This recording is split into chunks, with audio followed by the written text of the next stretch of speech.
Dalam tabel periodik, unsur periode ketiga meliputi natrium, magnesium, aluminium, silikon, fosfor, belerang, klorin, dan argon. Semua unsur dalam periode ketiga berasal dari unsur golongan utama, yaitu dari 1A hingga 8A. Pada pembelajaran sebelumnya, kita telah mengetahui bahwa unsur-unsur tersebut terdapat dalam bentuk batuan mineral, senyawa, atau unsur bebasnya. Selain itu, kita juga mempelajari sifat-sifat unsur dalam satu golongan. Selanjutnya, bagaimana sifat unsur-unsur tersebut yang terletak pada periode ketiga? Untuk lebih memahaminya, mari kita simak pembahasan berikut ini. Unsur-unsur pada periode ketiga memiliki jumlah kulit utama sebanyak 3. Sedangkan jumlah elektron valensinya bervariasi.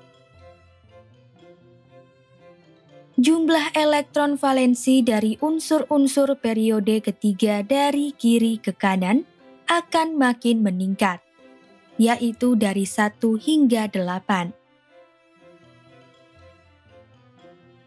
Berdasarkan tabel periodik unsur, periode ketiga terdiri atas 8 unsur yang berasal dari unsur-unsur golongan utama, mulai dari 1A hingga 8A. 8 unsur tersebut ialah natrium, magnesium, aluminium, silikon, fosfor, belerang, klorin, dan argon. Kelimpahan cara memperoleh kegunaan dan dampak dari unsur-unsur tersebut telah kita pelajari pada pembelajaran sebelumnya. Akan tetapi, sifat dari unsur-unsur tersebut dalam satu periodenya belum kita pelajari. Oleh karena itu, pada pembelajaran kali ini, kita akan membahas sifat dari unsur-unsur periode ketiga. Perbedaan jumlah elektron valensi dapat menyebabkan perbedaan sifat fisika dan kimia. Jumlah elektron valensinya meningkat dari kiri ke kanan, sehingga sifat fisika dan kimianya akan berubah secara periodik. Itulah sebabnya sifat fisika dan kimia itu disebut sebagai sifat keperiodikan unsur. Sifat-sifat keperiodikan unsur-unsur periode ketiga adalah sebagai berikut.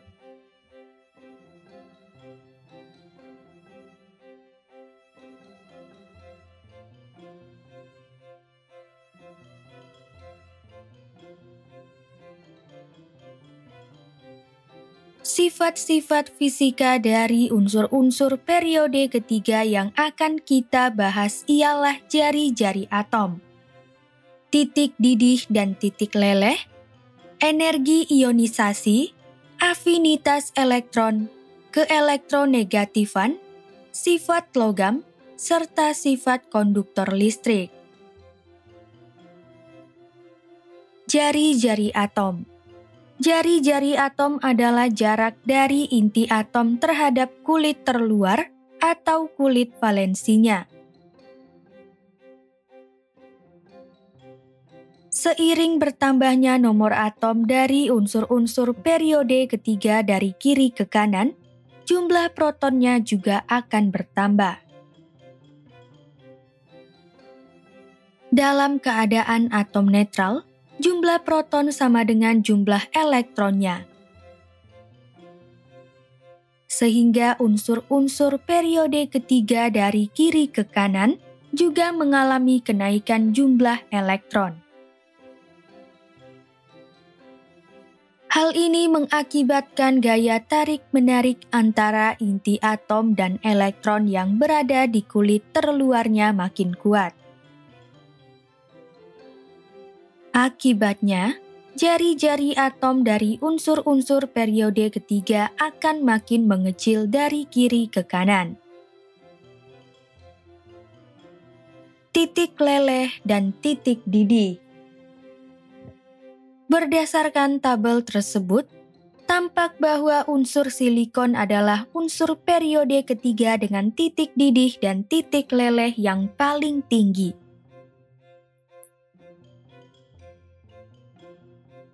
Hal ini berhubungan erat dengan interaksi antar molekul silikon yang lebih kuat dibandingkan unsur-unsur periode ketiga lainnya. Pada pembelajaran sebelumnya, kita telah membahas bahwa unsur silikon mampu membuat jaringan ikatan kovalen, sehingga akan terjadi pembentukan 4 buah ikatan kovalen dengan sesama atom silikon. Kemampuan ini tidak dimiliki unsur-unsur periode ketiga lainnya. Hal ini mengakibatkan energi yang dibutuhkan untuk memutus ikatan antar molekul silikon cukup besar, sehingga titik didih dan titik lelehnya juga tinggi. Berdasarkan polanya, titik didih dan titik lelehnya memiliki pola yang sama, yaitu titik didih dan titik leleh akan meningkat dari natrium hingga ke silikon. Selanjutnya, setelah silikon, titik didih dan titik lelehnya menurun drastis. Kenaikan titik didih dan titik leleh dari natrium, magnesium, dan aluminium dapat dipengaruhi oleh kekuatan interaksi ikatan logam dalam molekulnya. Sementara itu, penurunan titik didih dan titik leleh dari fosfor hingga ke argon dipengaruhi oleh penurunan kekuatan interaksi gaya London yang terdapat dalam molekulnya. Energi ionisasi. Energi ionisasi adalah energi minimum yang diperlukan untuk melepaskan elektron dari suatu atom netral dalam wujud gas. Berdasarkan tabel tersebut, dapat kita amati bahwa energi ionisasi berbanding terbalik dengan jari-jari atom. Energi ionisasi dari unsur-unsur periode ketiga dari kiri ke kanan akan makin besar. Energi ionisasi sangat dipengaruhi oleh interaksi elektron di kulit terluarnya. Makin besar jari-jari atom, makin lemah interaksi elektron di kulit terluarnya dengan inti atom. Hal ini mengakibatkan elektron di kulit terluarnya makin mudah lepas. Oleh karena itu, kita dapat mengamati bahwa natrium memiliki energi ionisasi paling rendah, dan argon memiliki energi ionisasi paling tinggi. Berdasarkan grafik tersebut, tampak bahwa energi ionisasi dari natrium hingga ke argon meningkat. Akan tetapi, terjadi beberapa penyimpangan, antara lain penurunan energi ionisasi dari magnesium ke aluminium dan dari fosfor ke belerang. Hal ini disebabkan adanya perbedaan kestabilan unsur yang berhubungan dengan konfigurasi penuh dan setengah penuh. Jika kita perhatikan, konfigurasi elektron dari magnesium lebih stabil dengan elektron di orbital S yang terisi penuh, dibandingkan dengan aluminium yang memiliki satu elektron tak berpasangan di orbital p. Sementara itu, jika kita perhatikan, konfigurasi elektron fosfor lebih stabil dengan elektron di orbital p yang terisi setengah penuh dibandingkan dengan belerang. Magnesium dan fosfor yang lebih stabil tersebut akan membutuhkan energi yang lebih besar untuk melepaskan elektronnya, sehingga energi ionisasinya lebih besar dibandingkan unsur setelahnya, yaitu aluminium dan belerang. Afinitas elektron. Afinitas elektron adalah besarnya energi yang dibebaskan atau yang diperlukan dari suatu atom dalam wujud gas saat menerima satu elektron, sehingga menghasilkan ion negatif. Afinitas elektron bernilai negatif jika reaksinya terjadi secara eksotermis dan mudah menangkap elektron, sehingga membentuk ion negatif. Sementara itu, afinitas elektron bernilai positif jika reaksinya terjadi secara endotermik dan sulit menangkap elektron. Berdasarkan grafik tersebut, tampak bahwa magnesium dan argon memiliki afinitas elektron yang bertanda positif karena nilainya lebih besar dari 0. Artinya, kedua unsur tersebut cukup sukar untuk menerima elektron di kulit terluarnya. Hal ini disebabkan oleh kestabilan unsur magnesium dan argon yang lebih tinggi dibandingkan unsur lainnya. Kestabilan tersebut diakibatkan oleh kulit terluar yang telah terisi penuh, sehingga tidak ada ruang yang tersedia untuk menerima satu elektron tambahan di kulit terluarnya. Sementara itu, klorin merupakan unsur dengan afinitas elektron yang paling negatif, sehingga paling mudah menerima elektron. Keelektronegatifan. Keelektronegatifan adalah ukuran yang menyatakan kecenderungan suatu atom untuk menarik elektron dari atom lain. Berdasarkan tabel tersebut, dapat diamati bahwa keelektronegatifan unsur-unsur periode ketiga meningkat dari kiri ke kanan, yaitu mulai dari natrium hingga klorin. Hal tersebut disebabkan dari kiri ke kanan, jumlah muatan inti atom bertambah, dan jari-jari atom mengecil, sehingga gaya tarik-menarik muatan inti terhadap elektron makin kuat. Oleh karena itu, atom akan lebih mudah menarik elektron. Sementara itu, argon tidak memiliki keelektronegatifan karena merupakan unsur golongan 8A atau gas mulia yang bersifat stabil, sehingga tidak memiliki kecenderungan untuk menarik elektron dari atom lainnya. Sifat logam. Sifat logam dapat didefinisikan sebagai kecenderungan atom untuk melepaskan elektron dan menghasilkan ion positif. Sifat logam sangat bergantung pada energi ionisasi. Makin kecil energi ionisasi, makin mudah suatu unsur untuk melepaskan elektron, sehingga menghasilkan ion positif. Unsur natrium, magnesium, dan aluminium adalah logam.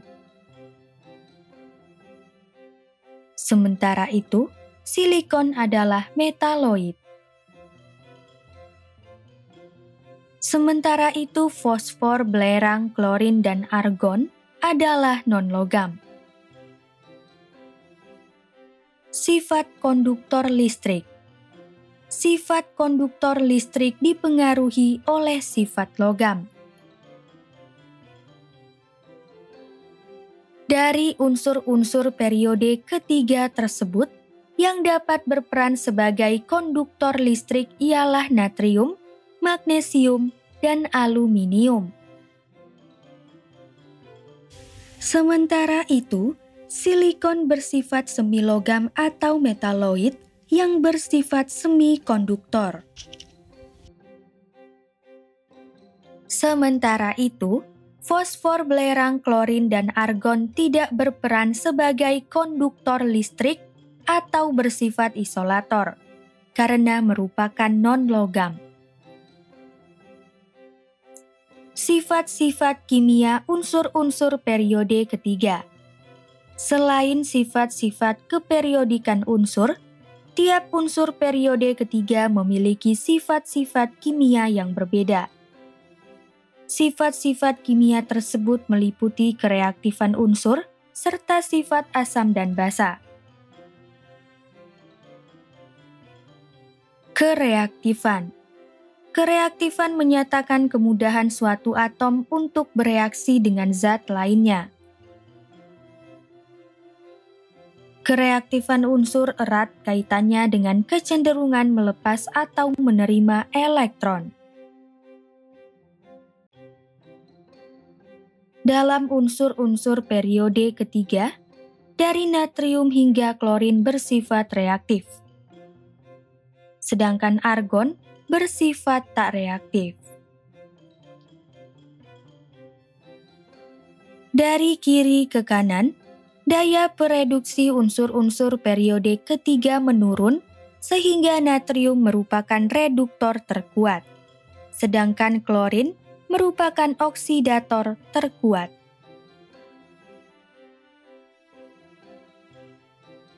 Sifat asam dan basa. Sifat asam berkaitan dengan sifat non-logam, sedangkan sifat basa berkaitan dengan sifat logam. Sifat asam basa juga berkaitan dengan keelektronegatifan antara unsur periode ketiga dan unsur oksigen. Jika perbedaan keelektronegatifan antara unsur periode ketiga dan oksigen besar, ikatan antara unsur periode ketiga dan oksigen bersifat ionik dan hidroksidanya bersifat basa, sehingga dapat melepas ion hidroksida dalam air. Sementara itu, jika perbedaan keelektronegatifan antara unsur periode ketiga dan oksigen kecil, ikatan antara unsur periode ketiga dan oksigen bersifat kovalen dan tidak dapat melepas ion hidroksida dalam air. Sifat asam dan basa dari unsur-unsur periode ketiga adalah sebagai berikut.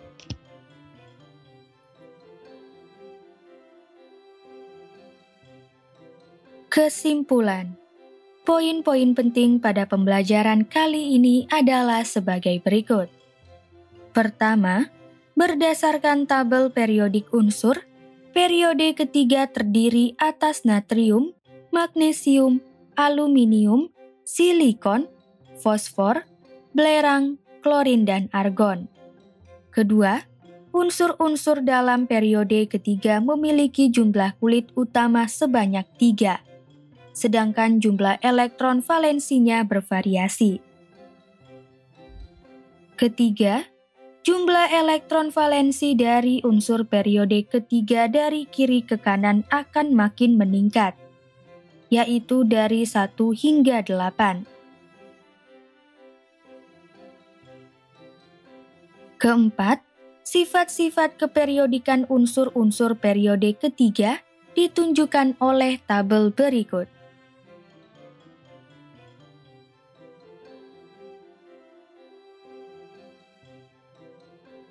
Kelima, sifat-sifat fisika dari unsur-unsur periode ketiga adalah sebagai berikut.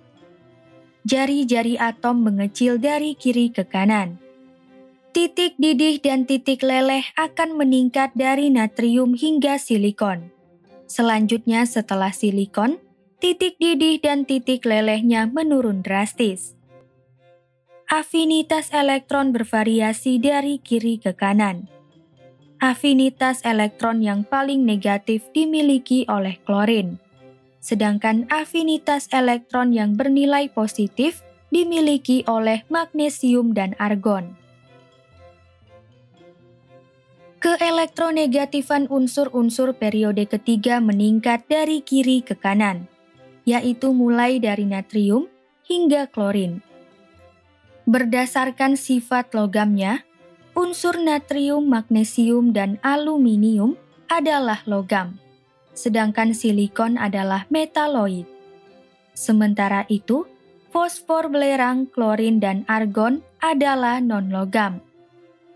Berdasarkan sifat konduktor listrik, unsur natrium, magnesium, dan aluminium berperan sebagai konduktor listrik. Sementara itu, silikon bersifat semikonduktor. Sedangkan fosfor, belerang, klorin, dan argon tidak berperan sebagai konduktor listrik atau bersifat isolator. Keenam, sifat-sifat kimia dari unsur-unsur periode ketiga adalah sebagai berikut. Dari kiri ke kanan, daya pereduksi unsur-unsur periode ketiga menurun sehingga natrium merupakan reduktor terkuat, sedangkan klorin merupakan oksidator terkuat. Sifat asam dan basa dari unsur-unsur periode ketiga adalah sebagai berikut.